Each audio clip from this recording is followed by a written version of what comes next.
Жетпісбаева Рахия Байгөбекқызы, Шымкент қаласы Қаратау ауданына қарасты Таскен елді тұрғын мекенінде тұрамын.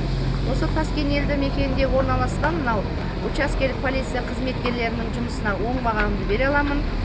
Бұл кісілердің жұмысы өте қиын, ауыр, бірақ сол жағдайларға қарамастан күндіз түні халықпен тығыз байланыста жұмыс жасайды. Дер кезінде шақырған кезде келіп, оң шешім қабылдауына өз көмектерін, үлестерін беріп жатады. Осы қызметкерлерге үлкен алғысымызды айтамыз.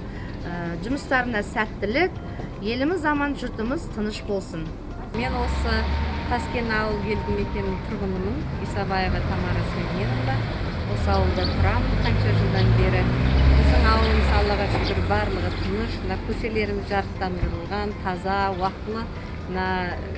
Отходтар дейміз бе, мусорларды алып кетеді бізде.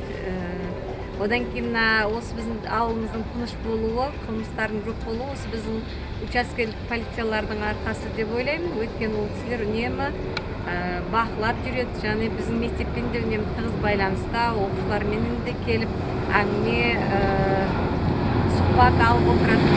Сондықтан да осы кісілерге рахметімізді айтқымыз келеді. Осы ауыл тұрғын ретінде де осы кісілерге рахмет айтқым келеді. Осы ауылымыз тыныш болсын, тілегіміз осы.